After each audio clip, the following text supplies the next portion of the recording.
Well, good morning, everybody.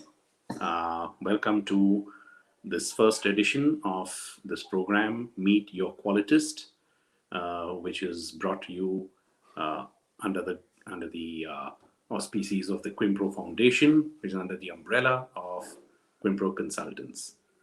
Uh, 2 years ago, in the month of June, Quimpro Foundation established what is called as the title of Qualitist. Qualitist term, which was coined by Dr. Joseph Juran when he wrote his magnum opus. Well, all of his publications were magnum opuses, but this was among the last one he personally edited, uh, A History of Managing for Quality, where you had authors from all over the world contributing to quality in their part of the world, and he put it all together. Uh, when he was putting that publication together as part of the preface and the text that served as a preamble, he introduced the term qualitist. He said um, that we would have a lot of qualitists in the world today and in the future. And in fact, he said that we are living in the century of productivity, and the next century will be the century of quality. And we thought we were in quality. Now, although this was published in 1995, uh, till 2 years back, nobody really used that term in an official sense. So our very own Dr. Juran, Mr. Suresh Lulla, decided to make that move. He brought in this as a recognition in our country, where an esteemed panel of, I won't use the word judges, but we did have someone who went through qualifications and a combination of experience, skills, etc., and decided to award this title. And they had levels of the qualitists. So we created what is called as a level 1, level 2, and level 3 of qualitists.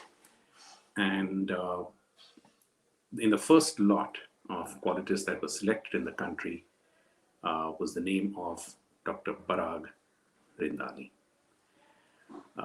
Talking about the movement of qualitists, just around a month ago, the qualitist movement, we had an interview with our guru, Mr. Suresh Lulla, and we asked him, what are you planning to take this, how are you planning to take this forward? And he made a statement, yes, we have some things in the works, and one of them was choosing the Qualitist of the Month, which came to be known in our correspondence as QOTM or QOM. And then we said, as a part of the celebration of choosing the Qualitist of the Month, we should conduct an interview with a one-on-one interview with a qualitist. And so we decided to go ahead and launch what is called as Meet Your Qualitist. And it's obvious that our first choice was Dr. Parag Rindani. He was our first qualitist of the month, and now he's here in the Meet Your Qualitist. Dr. Parag Rindani, very self-effacing man, very affable man, and has made it clear he does not want a trumpet to be blown here, whether it is he doing it himself or somebody else doing it for him. So I'm going to keep this brief.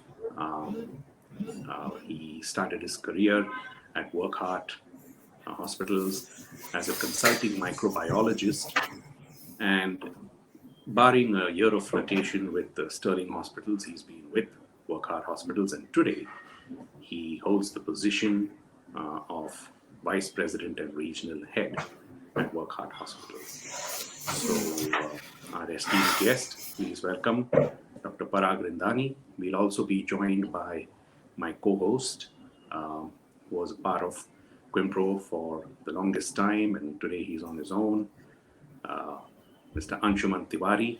Anshuman and I also go back a long way. We, of course, met at Quimpro. So it's wonderful to meet this Saturday morning in my part of the country, in my city. The sun has broken through the clouds, and we're having some wonderful sunshine here. I wonder what it is where you are, but that's a good omen for us. So great to see you here, Dr. Parag. If you could Good morning. throw some light. Good morning, and could you say a few words before we go ahead and decimate you with the interview? So good morning, everybody, and good evening to people in other parts of the world. It's a pleasure, it's an honor to be here, and I look forward to interacting with both you, Balaji, as well as Anshuman. I think to set the tone of what we are about to discuss, it's important to understand that as doctors, we are essentially kind of pretty used to being revered as demigods, and well, if you're a cardiac surgeon or a neurosurgeon, probably God. And I think it's very humbling when we have people coming in from other domains and explaining to us that there are mistakes in healthcare, there are errors in healthcare that can be idiot-proofed. There are tools which we can easily use, and as an educated lot of people, I think we are extremely competent to work with these tools. All of us are science graduates, postgraduates. Maths is something that's important to us. We understand how things work in terms of processes. We're all process-driven professionals, and therefore, it's really a bad and late thing in life that quality in healthcare has come to roost of such late years. We should have done this probably 100 years back, when the American Society for Quality was born, when American surgeons decided to work on quality in healthcare. But nonetheless, quality in healthcare is a burning topic in terms of what people do. It's becoming a profession. And I think that Kimpro, in its own very, very massive way, has actually played a huge role in encouraging quality in healthcare along with accreditation bodies of our country. So I think that kind of sets the tone for what we've been doing for the last 15 to 18 years in quality in healthcare. And believe you me, it's been extremely humbling. It's been a huge learning process, a huge learning curve for each one of us. And we bow to people in other industries, the food industry, the steel industry, for all the learnings and all the revenues that you've additionally generated by eliminating cost of poor quality. And I think that's something that it's an ongoing process with healthcare, Balaji. So I think we intend to have a very interesting discussion, and I'll hand it back to you with the questions. Right. I think that was great, Dr. Parag. We always, at the Qualtech Awards, I remember, I still want to state that Mr. Suresh Lula has always given me, to be either an examiner or a judge in the service sector. And I quite like that, because having spent all my life in manufacturing, we've seen all these tools being applied there. But to see the innovation and how people think differently about these tools and services is always a learning experience. So wonderful to see that you've been doing this for years. So I think let's start with Anshuman. You want to ask the first question? Yeah, sure. So thanks, Balaji. So Dr. Parag, I know, first of all, once again, welcome and to the first show in this series. Both Balaji and I are very excited to, be in this series, to be able to quiz the qualities that are there, and qualities is a profession that, is all pervasive. It should be all pervasive. So I would like to start with a question where we say, which is quite cliched, how did you get into quality in healthcare? Tell us a little bit about your interest in quality and your journey to being one of the most accomplished qualitists in healthcare. And then healthcare, we know, of course, your journey, but the quality part in healthcare, how did you get into it? Is the question. So at the very outset, I think Mr. Lulla and both of you have kind of overrated the most accomplished qualitist tag. I think there are people in this country who've done far better, but nonetheless, thanks for the compliment. My journey in healthcare quality probably began way back in 2003 when we, as you know, I work for Wokhart Hospitals. I've done so for the better part of 2 decades now. And Wokhart, with its background in pharmaceuticals, when we launched the hospitals, the chairman of the company, Dr. Korakiwala, was very keen that healthcare should become very quality-driven, process-driven, and that's one of the things that we learned to kind of imbibe in our DNA. Our parent company, Wokhart Limited, was somebody who was very gung-ho on quality of the products that it delivered. We started preparing for our Joint Commission International Accreditation, which is still supposed to be the gold standard of healthcare quality. And we started preparing for this way back in 2003. Now, as laboratorians, we are all used to doing quality assurance, quality control. We all do Levy-Jennings charts, and we look up all these deviations, and we understand SD and all of that. But it was very, very exciting when we learned that we could apply the same to care pathways of bypass surgeries. We could look at this. We could look at outcomes of total knee replacement. So we could look at outcomes of angioplasties. And I'm talking in language which even the non-medicals in this audience should understand.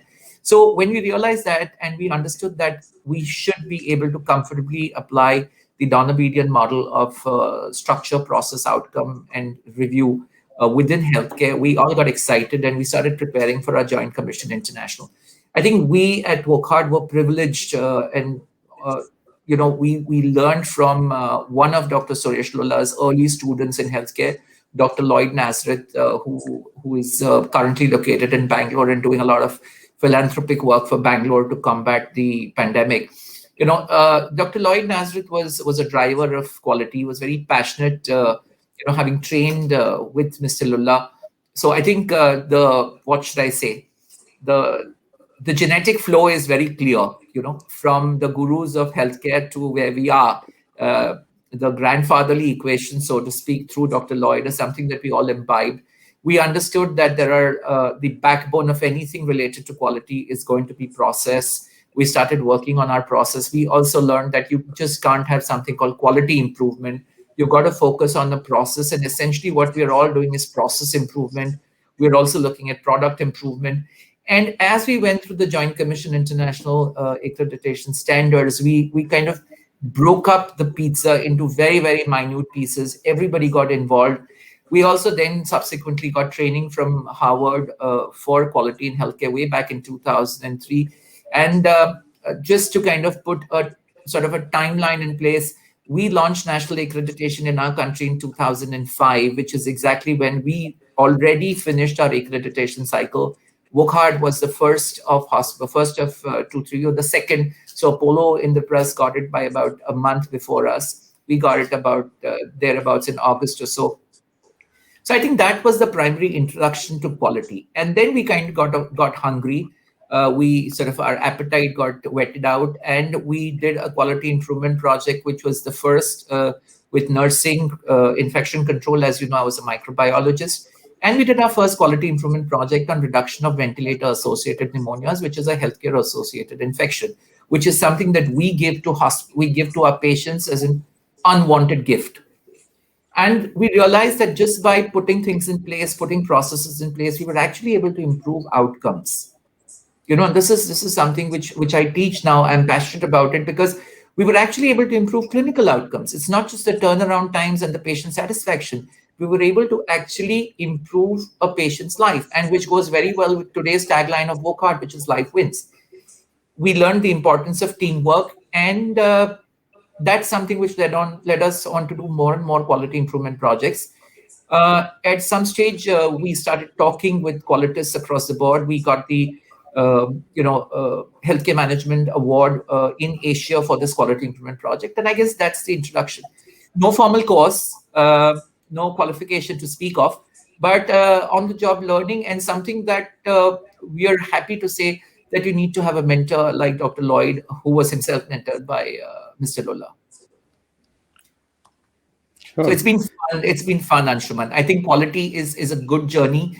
The high is there, the thrill is there, and most importantly, as doctors, we learn to give back to society. We're a poor country, so to speak, and if corporate healthcare and trust hospitals really improve on their quality, we can serve so many more people. I think with that ethos, we all jumped into it and became qualitists in health.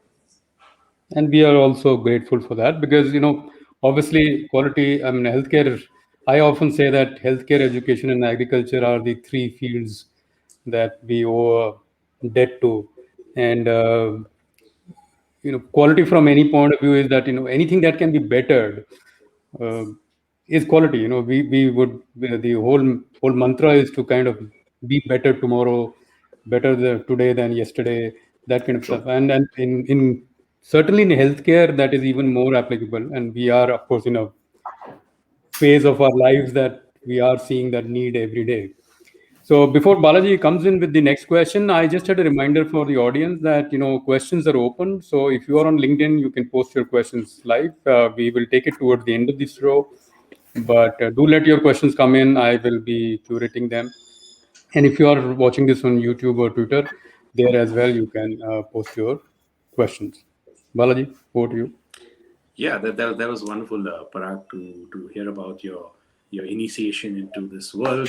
All of us have our little stories to tell when we speak about how we broke into the world of quality. And for most of us here in our country, and especially those who are this part of the world, and we are obviously in touch with Mr. Suresh Lulla.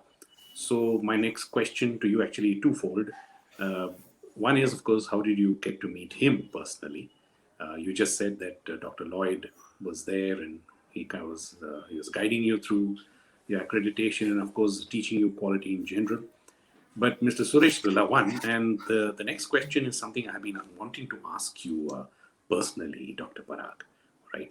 I mean, I just want to tell the audience that Dr. Parag and I have, at the Qualtech Awards, we've served as examiners and judges. I just mentioned that, in the service sector, and we sit around the table at the end of the whole thing and evaluate and things like that. And during that evaluation, Dr. Parag, you made a statement, okay, which I wanted to ask you very quickly, but we got so lost in the formalities of closing the program that I never got a chance again.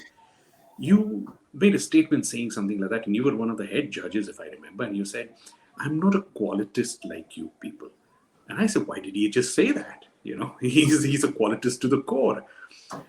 So just twofold here. One is, how did you get to meet Mr. Suresh Lulla, and why do you call yourself as a reluctant qualitist? That's what struck me for a moment.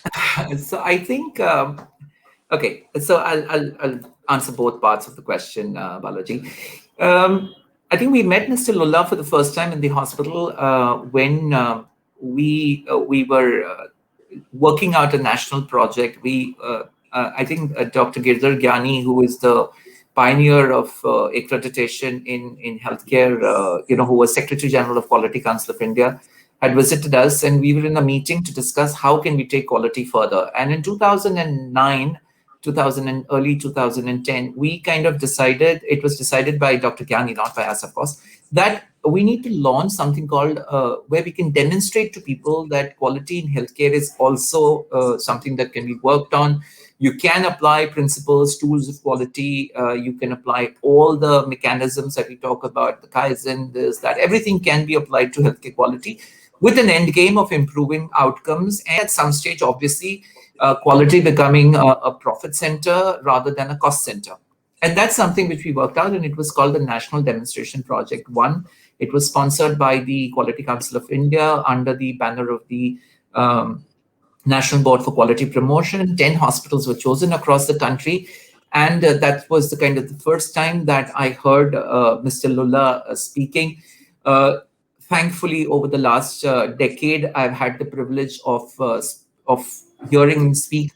And to the extent that when I'm talking to my teams, I invariably, at least, when we're doing quality circle meetings, we invariably talk about, it just comes through, the left brain and the right brain, how we should be using not just the tools, but creativity. At the end of the day, we're all here for patient care, so that's how we met Mr. Lulla. He gave us the opening oration for the National Demonstration Project, Healthcare 1. We didn't have a second one because of multiple things. And 10 hospitals, NABH accredited across the country, took up two projects each.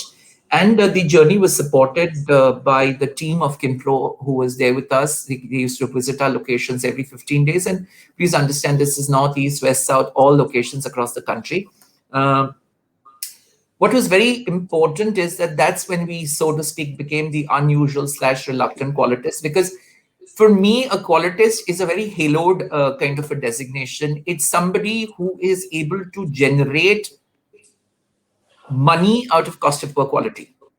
I don't want to sort of tarnish healthcare and doctors with this whole concept of money.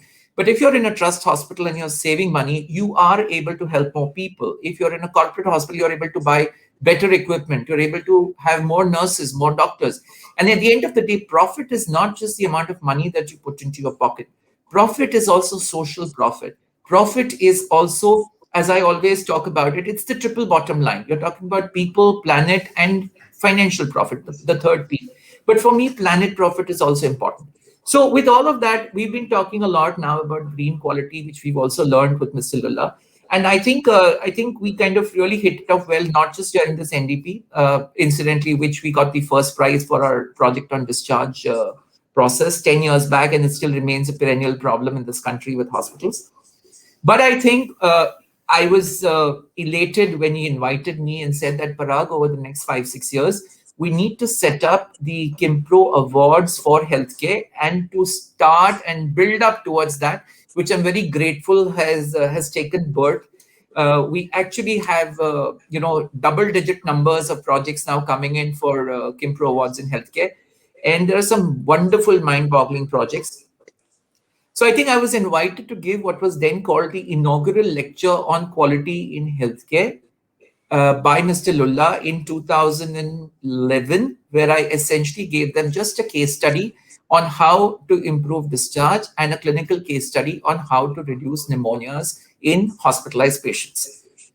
It took us another 5 years to 6 years, to the best of my knowledge, when Jigisha and Mr. Lulla and all of us, including all of you, worked together to kind of really evangelize this concept, and it took birth in the face of Kimpro Awards for healthcare. So that's been the kind of a journey in terms of how we met up with Mr. Suresh Lulla, who is deeply entrenched in his beliefs that quality can do good, who has driven for the last 40 plus 50 years now this whole legacy of Dr. Juran. And for that, I think the nation is eternally grateful. This country has really flourished in the areas where he's managed to lend his expertise. Coming to the unusual qualitist part, I think my essential or the reluctant qualitist part,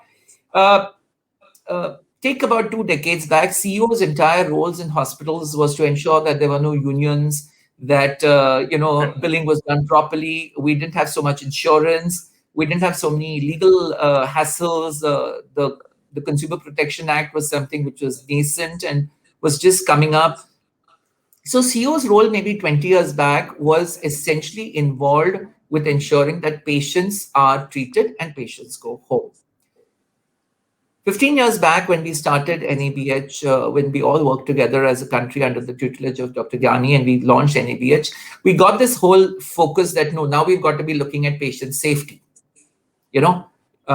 and that's when I think CEOs started getting more involved. As we all know, quality is something that is driven from the top and should also be a bottoms-up approach. It's a paradigm in itself. I mean, you need everybody involved.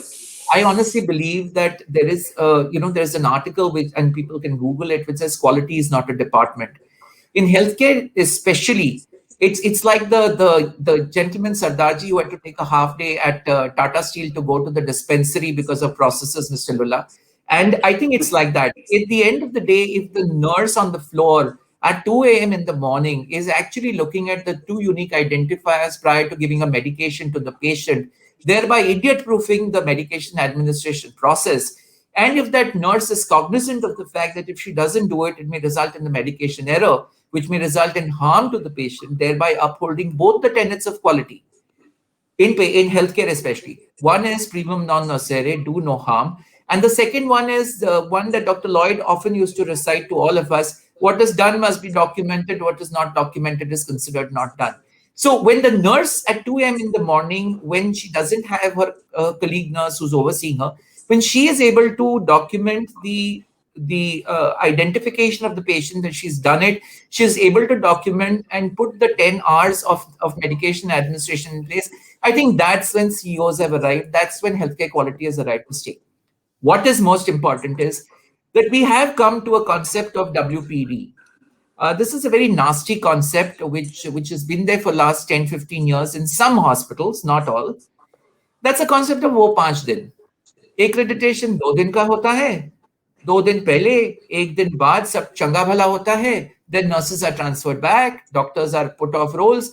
And at the end of the day, the entire ethos, why we invested time and energy in quality because of patient safety, is something that just goes away.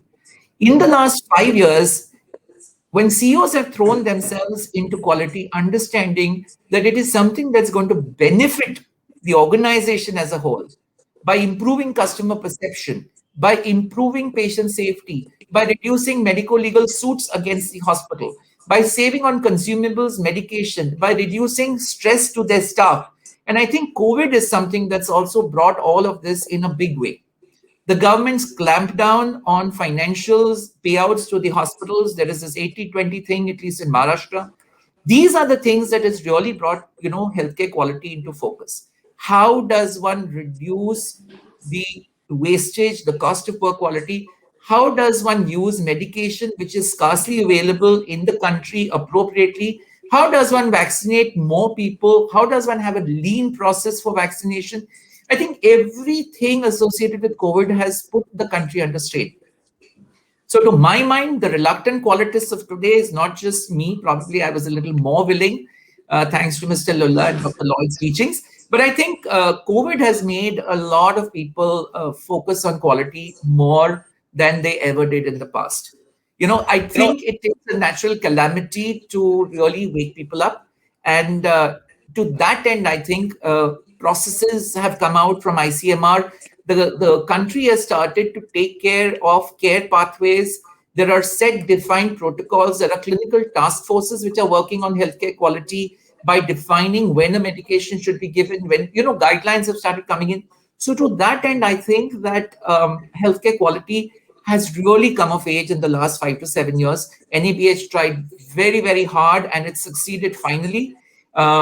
We actually now have, enough recognition to be able to do not just Kimpro awards, but at a higher national platform. We should probably, with Kimpro's expertise, they've also started working with CAHO, which is the consortium of accredited healthcare organizations for healthcare quality.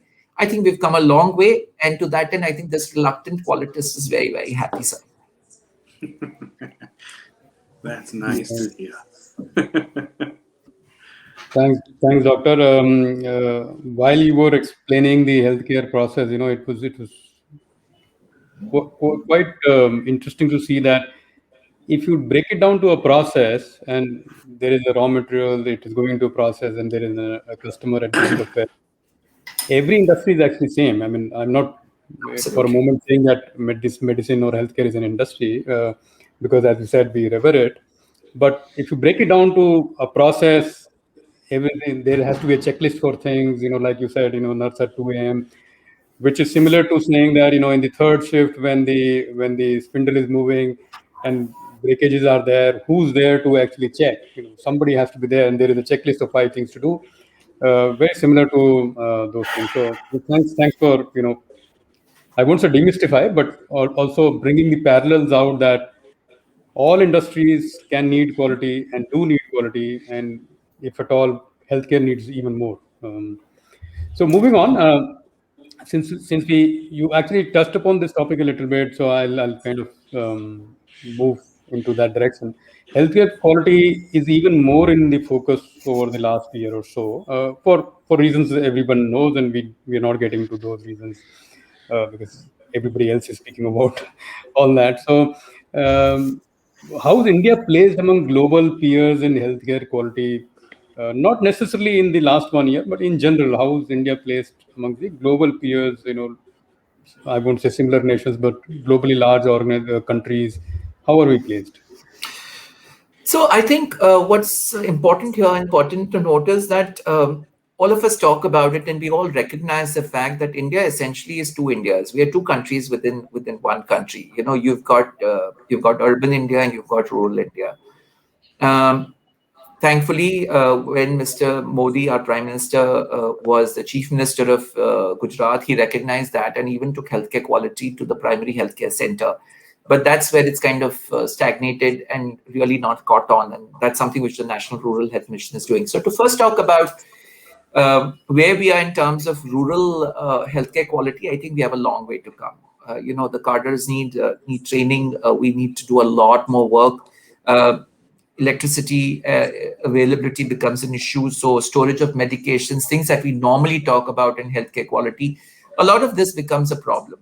But apart from that, if I were to work, for example, in an NABH accredited hospital in Mumbai, or I were to probably walk into, a Joint Commission internationally accredited hospital, let's say New York or in Madrid, I don't think there would be essentially so many differences as one would have seen about 10, 20 years ago. And let's break this up into, the actual ranking versus what you see on ground. I think things have tremendously improved thanks to the National Accreditation Board. We've got, everybody's understood the standards.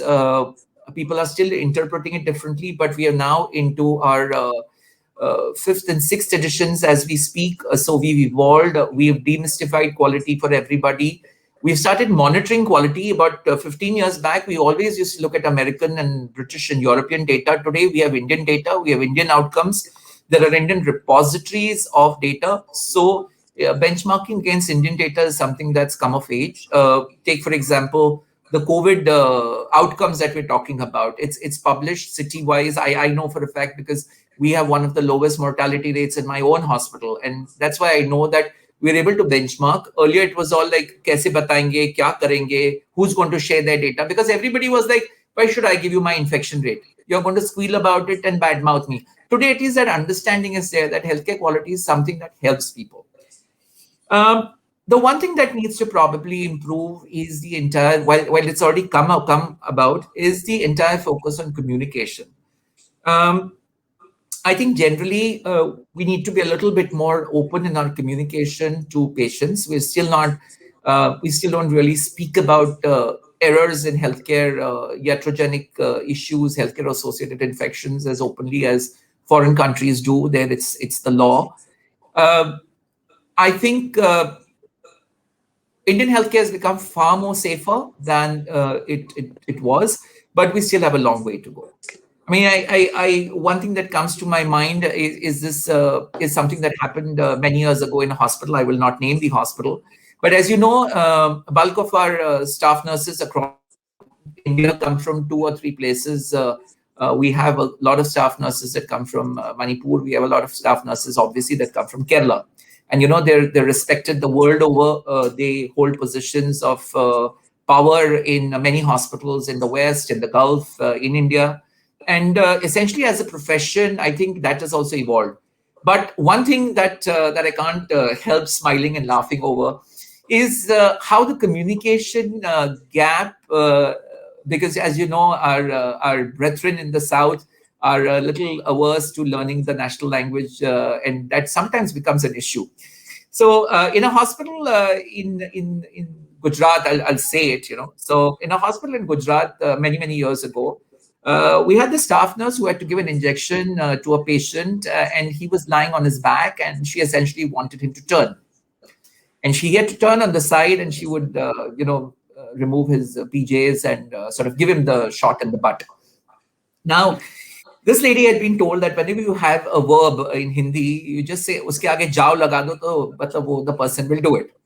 And in Malayalam, and I am sorry for the pronunciation, I don't speak Malayalam, but in Malayalam, you see, you have this thing called marinye kadikku, which means that please turn, or, turn on your side. Now, this nurse, in all her innocence, she was a very good nurse, I'm sure, and she's doing well somewhere and wherever she is in the Gulf, I guess. She just told the patient, mar jao. Now, I think these are the sort of communication gaffes, communication issues that, the patient was livid. And, there's another anecdote which we constantly hear about. There was a nurse in Uttar Pradesh and, so she told the patient, she wanted to tell the patient, go and have a bath now, you don't need to be sponged anymore. And she told the patient, bathroom mein baat karo. So the patient was livid and he's saying, main yahin pe baat karunga. With the diaspora of languages that we are faced up with, and plus the complexities of healthcare that all of us face. In the US and in Europe, it's in the Gulf also, it's very easy to get our doctors to prescribe medications which are generic and things like that. So those are the things where we still lag. That adds to the complexities of healthcare. And I think to that end, we have come up a long way in the last 2 decades. And I'm sure, Anshuman, that we've already come up neck to neck with organizations which have been there 70 years in the reckoning in terms of accreditation and patient safety. So I think a couple of 10 years more, and I think we should be absolutely neck to neck with them. We still have a little way to go. Sure. Thanks, Doctor. Quick reminder to audience, let the questions keep coming. Quite a few have already come in. And if it matters to you, Doctor, your pronunciation of Malayalam has been approved by Ashok Kumar in the. Yeah, You that's did well. one language. That's one language that I think one really needs to learn in healthcare. It really helps. It has been approved. You did well. Balaji, over to you. Yeah, on a lighter note, Anshuman, I hope the person approving is a qualitist. Just kidding. Yes, absolutely. I verified that. Okay, no offense meant, but it was just a joke. Sure. Yeah, Dr. Parag, I mean, Anshuman just asked you about last year, and these 2 years have been, 2020. I don't know. We thought that was the year, and now it became 2021. And Yeah. we're hoping that that this would be the last time we look at things with such fear. I hope all of that goes away. It's been such a telling year, and we've seen the medical profession, respond.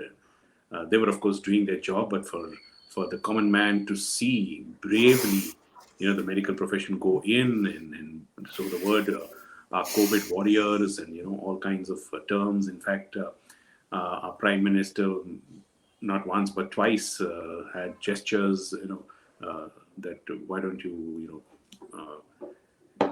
tali bajao, or the light a lamp or something like that, for our COVID warriors. So it came to that. I just want to say, I made an observation, especially one of my niece's child, and a small little fellow. And normally, when you ask children, what do you want to be when you grow up, and they give you all these fancy answers: an astronaut, I want to be a ninja or something like that. And I was surprised when he said, I want to be a doctor.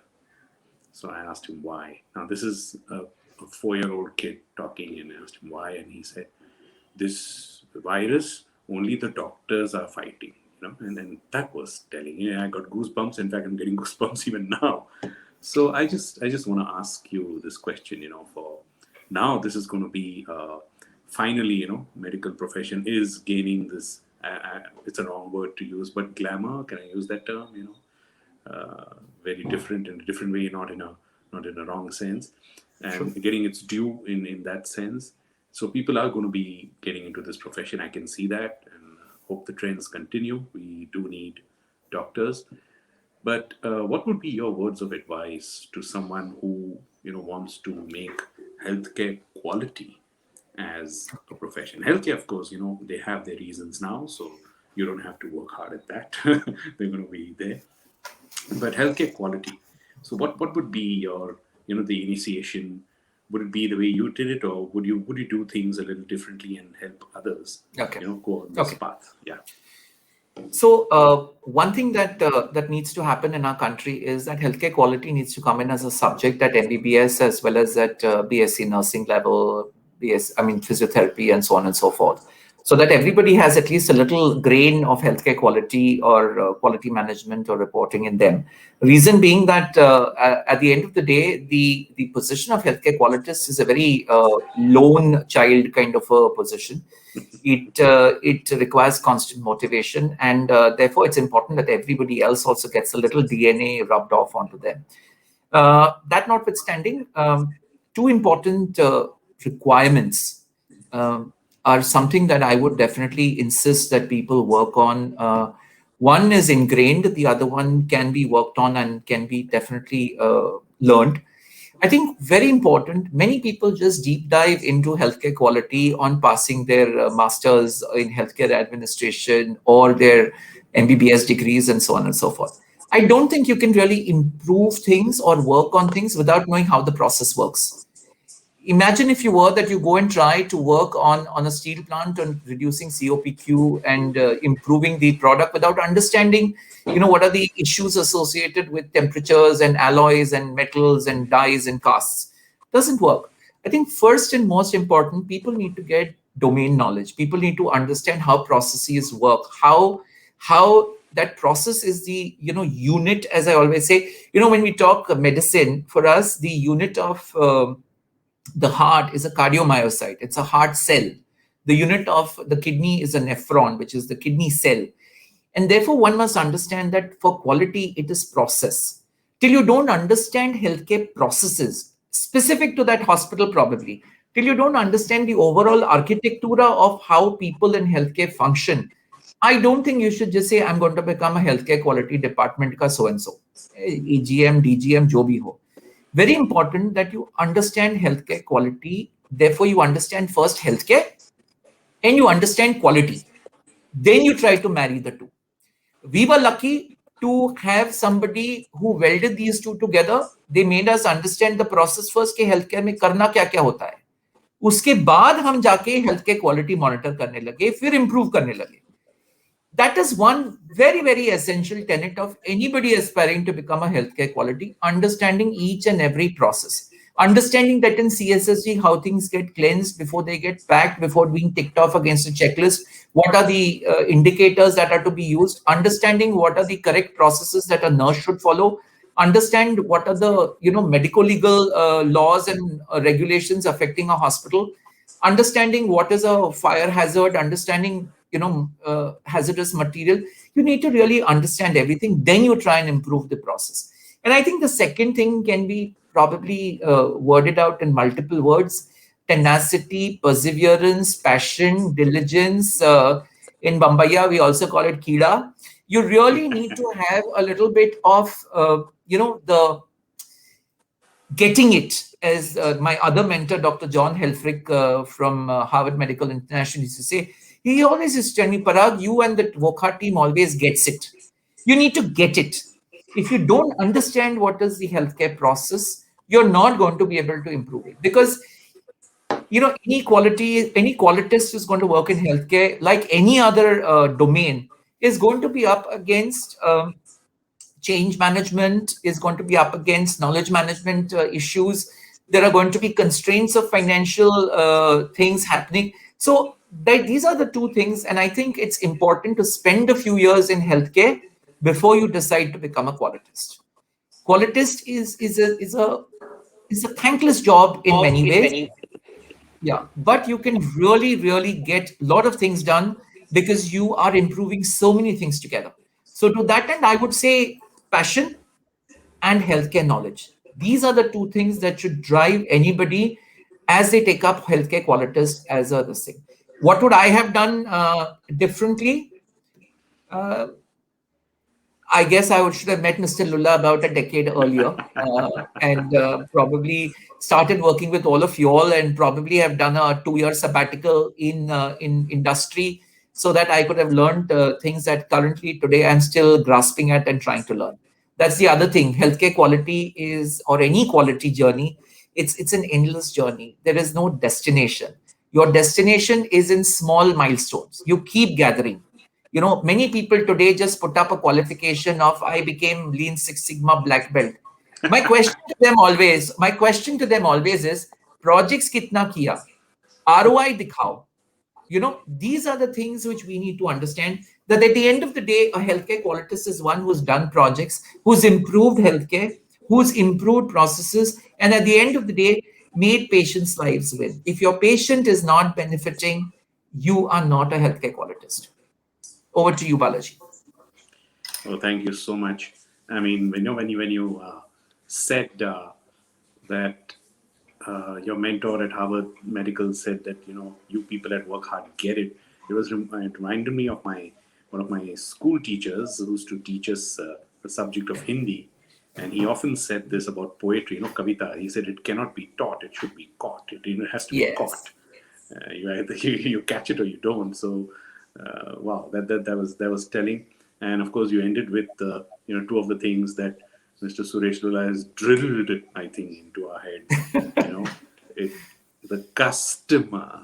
I mean, he's so deliberate in his speech. It's wonderful to hear him say the same thing. You can hear him speak endlessly, but he says the customer is more important and most important, and he says we are selling them process capabilities. So these are two things that are ingrained and they're flowing in our blood. So, right, thank you so much for these answers. I hand it over to Anshuman. Anshuman, Sure. you can just take it up. Yeah.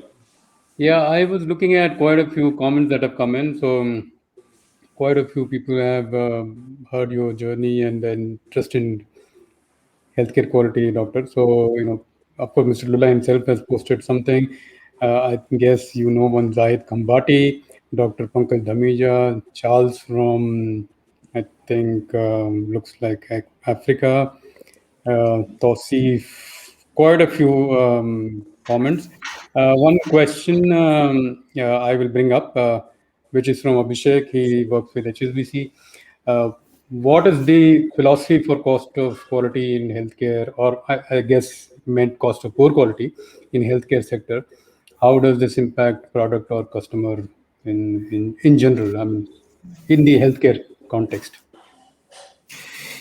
So I think cost of poor quality in healthcare is if you just open your NABH books and if you look at all the outcomes that are to be monitored, each of those outcomes is sitting there as a cost of poor quality slash EBITDA adding kind of a phenomenon. Take, for example, a cost of poor quality in terms of falls. A patient falling down, even if you've labeled him properly as a high risk for fall, he has a fall, he suffers injury, he stays in your hospital longer. I think that is the impact which you're trying to save. From the patient's perspective, it's very important that he not have any adverse events related to healthcare, which he should, basically he's not coming for that. वो आपकी तरफ से सौगात है.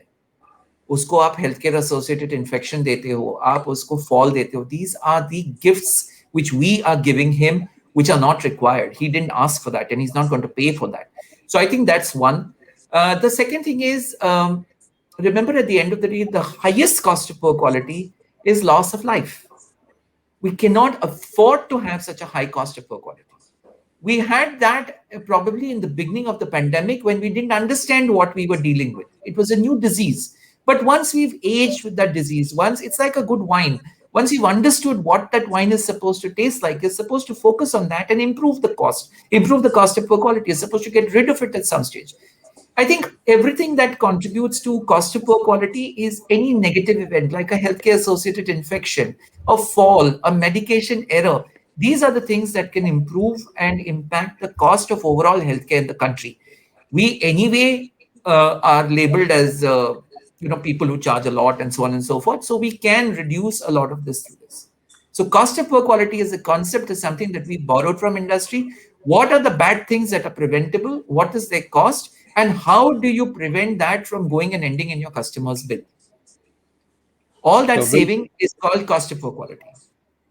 No, I think well said. I hope, Abhishek, you had your answer. Another interesting one from Ashok Kumar Kurup, who is a qualitist and also approved your Malayalam. So, what can quality learn from healthcare? Is his question. I think very interesting question. The other way around. The other way around. Yeah. So, if you ask me, I think the key thing that quality or other domains, if I may just extrapolate the question, Dr. Kurup, Mr. Kurup, if I think it's Dr. Kurup to the best of my knowledge, I think it is about, but not much actually, but it's still about double proofing, idiot proofing, more of induction that we do for our people when they get on board. Identifying the critical processes, the CTQ as we call them, the critical to quality processes. Because remember, ladies and gentlemen who are listening in today, critical to quality in healthcare has two connotations. One, something that's critical to the process. And then there is always the larger assumption that you're also talking about critical to patient care and patient life. For example, if you look at certain critical to quality things that we have highlighted in all accreditation books, you're talking about look-alike, sound-alike drugs. You're talking about concentrated electrolytes. Now, these are all things that probably quality as a concept can learn. What are the things that can cause your shop floor to stop? Have we idiot-proofed that? Have we used the principles of Pokayoke onto that? Have we put in enough checks and balances to see that the stop button on the conveyor belt never gets pushed? Have we disenabled? I mean, have we, sort of stopped the button from getting pushed inadvertently? So, like for example, in every hospital today, you always have UPS systems on the critical equipments. So I think that's something which quality as a whole can learn from healthcare, how to really idiot-proof the critical processes related to medication and related to patient safety. Dr. Kuru. Yeah, Yeah. yeah, no, I think well articulated. While you were talking about this, doctor, I got reminded of a fantastic book which I may recommend, and you will know Dr. Atul Gawande, world-renowned doctor in this field. He's written a book called Checklist, the Checklist Manifesto, Manifesto. Yes. and even though from a medical profession point of view, he started off the book from a medical point of view, but the book is full of every other profession other than medical. And I still Yes. believe the checklist is the most important management tool that anybody can use in any profession. You have a bad day, make a list of things to do, get going. Yeah. The day turns out to be, and in a hospital, any day can be bad, because of just the context. Yeah. Anshuman, I'll just butt in there with a little bit of learning that we've had over the last 60, 70 odd assessments and probably training over maybe 500 people in healthcare quality with NABH. One of the things that we've also found is that while the checklist is something that is a positive tool, should be used well, we've often found a lot of fabrication happening on checklists. So I think it's like any tool, it's a double-edged sword. As my colleague Dr. Clive Fernandez says, it's very important to validate the process to see that it's actually happening. He's a big proponent of validation of data, of validation of whatever tools you're using. So I think it's a double-edged sword. So while I do believe in checklists, the moment I see a dirty toilet at 11:02 a.m. Where the checklist just says it's been clean at 11 a.m., I'm a little circumspect. So I think it's important to constantly remind yourself that not everybody is as honest as you think they are, and constantly work at validation jointly with empowering people. Oh, Sorry for that, but sorry for that, no, button. no, Yeah, that struggle is totally real. Integrity is a struggle that all of us have to deal with. absolutely, absolutely. There is one more question which I think you have partially answered, but I'll still bring it up. Dr. Amish Patak, how helpful will be introducing concept of quality care curriculum in medical, paramedical education? I think you answered that already. So would that help in imbibing? I think this is Yeah, answered. yeah. I think Amish, as an ex-Wokhadian, will also vouch for the fact that healthcare quality. So the other thing, while we wait for the government to move on the curriculum part, what most corporate hospitals have done is everybody's trained people through NABH, and I think it puts a lot of focus. So right from Dr. Gyani being there as the Secretary General, there is an initiative lying with the Ministry of Health and Family Welfare to include this in the curriculum in the second year. So hopefully, I think my colleague from Amrita, Dr. Singh, has been working on that jointly with the government, and we should be able to get through some of that soon. Sure. Quite a few other comments coming in. Twinkle Gupta, Ujjwal Chakravarti, Zahid again. Thank you very much for your comments. I'll bring in Dr. Nisha Nair. Again, congratulating you on journey. Interesting question from Shrutin Shetty. I'll bring it up. How does the future of Indian healthcare look from becoming more accessible and affordable? Will it continue to be a public plus private mix, or would a stronger public healthcare model be needed? Quite loaded, but a brief answer if you can. Shrutin, hi, and thank you very much for that very, very important question. My personal views, this has nothing to do with the company I work for. I personally think that healthcare will become more accessible, especially with digitization coming in. Affordable, yes, provided the industry is treated like an industry and gets the SOPs that most other industries get, like cheaper electricity and so on and so forth. I think CII and other organizations are fighting for that. It will always remain a public-private kind of a thing. I don't think that we will ever have a standalone government kind of an entity. A stronger public healthcare model is needed, and we have seen it evolving in the last 2 decades. Believe you me, if you've been to a private hospital and you've been to a primary healthcare center, things have improved tremendously. Government hospitals today look just as clean, just as nice as private hospitals. There is a yojana going on with the government of India called the Kaya Kalp, which is really bringing public hospitals to much better levels. And believe you me when I tell you that public healthcare doctors and nurses are at par with anybody anywhere in the world. So to that end, yes, it's needed, and I think we're already moving to that direction. I think sometimes as Indians we tend to poo-poo everything, but I think we've really made great strides in the last couple of decades in Indian healthcare. Anshuman. Sure. Yeah, last few questions because we are almost on time and we would like to release you. And obviously, your profession needs you more than us. But I think you will be pleased to see this comment. If you remember Charles, Of course.